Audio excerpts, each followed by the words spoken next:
राधे राधे। आज हम लोग पढ़ेंगे श्री कृष्ण लीला पुरुषोत्तम भगवान। भूमिका। कृष्ण कृष्ण कृष्ण कृष्ण कृष्ण कृष्ण कृष्ण हे कृष्ण कृष्ण कृष्ण कृष्ण कृष्ण कृष्ण कृष्ण हे कृष्ण कृष्ण कृष्ण कृष्ण कृष्ण कृष्ण रक्ष माम् कृष्ण कृष्ण कृष्ण कृष्ण कृष्ण कृष्ण पाहि माम् राम राघव राम राघव राम राघव रक्ष माम् कृष्ण केशव कृष्ण केशव कृष्ण केशव पाहि माम्। लीला पुरुषोत्तम भगवान श्री कृष्ण नामक इस पुस्तक को लिखने का प्रयास करते समय मैं अपने गुरु ओम विष्णुपाद 108 श्रीमद भक्ति सिद्धांत सरस्वती गोस्वामी महाराज प्रभुपाद को सादर नमस्कार करता हूँ। तत्पश्चात करुणा के सागर भगवान श्री कृष्ण श्री चैतन्य महाप्रभु को सादर प्रणाम करता हूँ।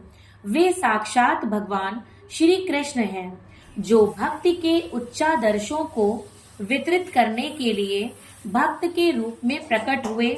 भगवान श्री चैतन्य ने गौड़ देश यानी कि पश्चिमी बंगाल नामक क्षेत्र से अपना उपदेश प्रारंभ किया, और चूंकि मेरा संबंध मध्व गौड़ीय संप्रदाय से है, अतएव मैं उस नाम की गुरु शिष्य परंपरा को भी प्रणाम करता हूँ। यह मध्व गौड़ीय संप्रदाय ब्रह्म संप्रदाय भी कहलाता है, क्योंकि यह गुरु परंपरा शुरू में ब्रह्मा से प्रारंभ हुई। ब्रह्मा से सर्वप्रथम श्री नारद मुनि को उपदेश दिया। श्री नारद मुनि ने श्रील व्यासदेव को और श्रील व्यासदेव ने मध्व मुनि या श्रील मध्वाचार्य को उपदेश दिया। माधवेंद्रपुरी जो माधव गौड़ीय संप्रदाय के संस्थापक हैं और सन्यासी थे, श्रील माधवाचार्य की शिष्य परंपरा में आते हैं। उनके अनेक विख्यात शिष्य थे, यथा नित्यानंद प्रभु, अद्वैत प्रभु तथा ईश्वरपुरी। ईश्वरपुरी भगवान श्री चैतन्य महाप्रभु के गुरु थे, अतः मैं ईश्वरपुरी, नित्यानंद प्रभु, श्री अद्वैत आचार्य प्रभु, श्रीवास पंडित तथा श्री गदाधर पंडित को सादर प्रणाम करता हूँ। इसके पश्चात मैं स्वरूप दामोदर को सादर नमस्कार करता हूँ, जो भगवान श्री चैतन्य महाप्रभु के निजी सचिव बने। मैं श्री वासुदेव दत्त तथा श्री चैतन्य महाप्रभु के नित्य सेवक श्री गोविंद तथा श्री चैतन्य महाप्रभु के नित्य सखा मुकुंद को एवं मुरारी गुप्त को भी प्रणाम करता हूँ। मैं वृंदावन के शंगो स्वामियों श्रील रूप गोस्वामी, श्रील सनातन गोस्वामी, श्रील रघुनाथ भट्ट गोस्वामी, श्रील गोपाल भट्ट गोस्वामी, श्रील जीव गोस्वामी तथा श्रील रघुनाथ दास गोस्वामी को सादर प्रणाम करता हूँ। श्रीमद् भगवद गीता में श्री कृष्ण ने स्वयं कहा है कि वे पूर्ण पुरुषोत्तम भगवान हैं। जब जब धार्मिक जीवन के नियामक सिद्धांतों की हानि होती है और अधार्मिक कार्यकलापों में वृद्धि होती है, तब तब वे पृथ्वी लोक में अवतरित होते हैं। दूसरे शब्दों में, जब श्री कृष्ण प्रकट हुए, उस समय इस लोक में या ब्रह्मांड में पाप कर्मों के भार को कम करने की आवश्यकता थी। भौतिक सृजन का सारा कार्यभार श्री कृष्ण के पूर्णांश भगवान महाविष्णु पर है, अतः जब श्री भगवान अवतरित होते हैं तो यह अवतार श्री विष्णु से उद्भूत होता है। महाविष्णु भौतिक सृष्टि के आदि कारण है। उनसे गर्भोदक्षाई विष्णु का विस्तार होता है और तब क्षीरोदक्षाई विष्णु का। सामान्यतया इस ब्रह्मांड में जितने भी अवतार होते हैं वे क्षीरोदक्षाई विष्णु के पूर्ण विस्तार यानी कि अंश होते हैं। अतएव इस पृथ्वी पर पाप कर्मों के भार को कम करने का कार्य भगवान श्री कृष्ण का नहीं है, लेकिन जब श्री कृष्ण प्रकट होते हैं तो सारे श्री विष्णु विस्तार भी उनके साथ ही लेते हैं, उनके साथ हो लेते हैं। श्री कृष्ण के सारे विस्तार यथा नारायण, वासुदेव, संकर्षण, प्रद्युम्न, अनिरुद्ध का चतुर्गुना रूप तथा उनके अंशावतार यथा मत्स्य एवं अन्य युगावतार एवं मनवंतर अवतार, ये सब एक साथ भगवान श्री कृष्ण के शरीर के साथ प्रकट होते हैं। श्री कृष्ण परिपूर्ण हैं, अतः सारे पूर्णांश तथा अंश अवतार सदा उन्हीं में निवास करते हैं। अतः जब श्री कृष्ण प्रकट हुए तो भगवान श्री विष्णु भी उनके साथ थे।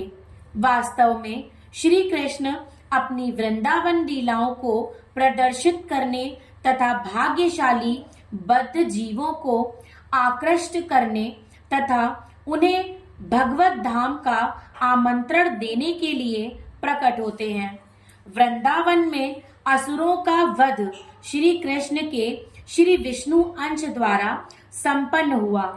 श्री भगवत गीता में श्री भगवान के निवास स्थान का वर्णन हुआ है, जहां यह बताया गया है कि एक अपरा नित्य प्रकृति या चिन्मय आकाश होता है जो इस व्यक्त तथा अव्यक्त पदार्थ यानी कि जगत में से परे है।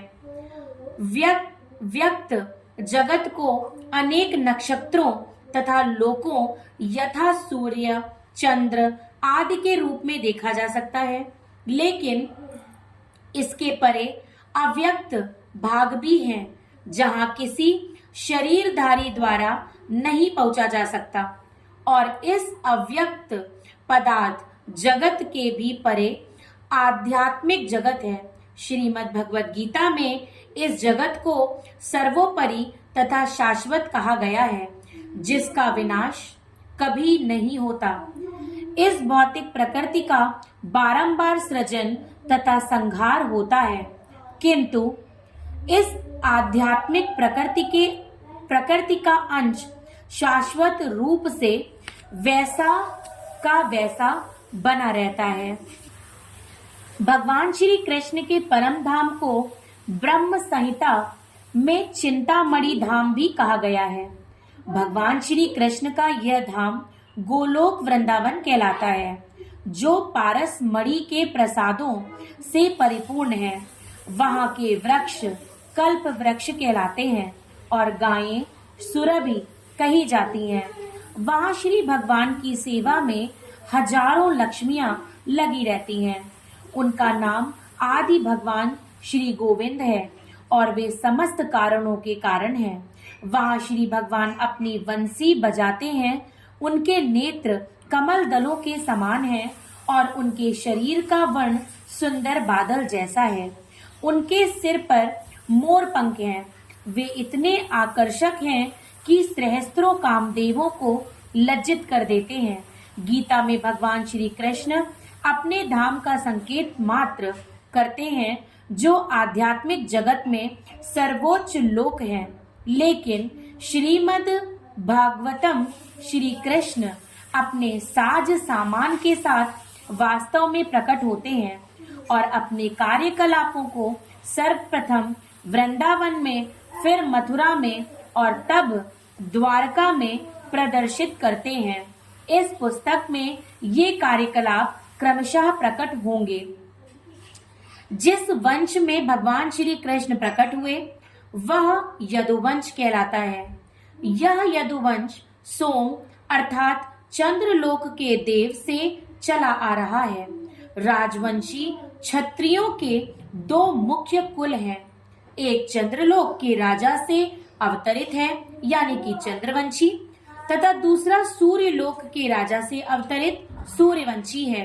जब जब श्री भगवान अवतरित होते हैं तब प्रायः वे क्षत्रिय कुल में प्रकट होते हैं, क्योंकि उन्हें धर्म की संस्थापना करनी होती है।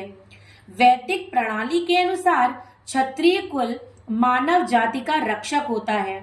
जब भगवान श्री रामचंद्र के रूप में अवतरित हुए तो वे सूर्यवंश में प्रकट हुए, जो रघुवंश के नाम से विख्यात था, और जब वे भगवान श्री कृष्ण के रूप में प्रकट हुए तो यदुवंश में हुए। श्रीमद् भागवतम के 9वें स्कंद के 24वें अध्याय में यदुवंशी राजाओं की एक लंबी सूची दी गई है। वे सभी महान शक्तिशाली राजा थे। श्री कृष्ण के पिता का नाम वसुदेव था, जो यदुवंशी सूरसेन के पुत्र थे। वस्तुतः श्री भगवान इस भौतिक जगत के किसी भी वंश से संबंधित नहीं है, लेकिन वे जिस कुल में जन्म लेते हैं उनकी कृपा से वह कुल विख्यात हो जाता है। उदाहरणार्थ, मलय देश में चंदन उत्पन्न होता है।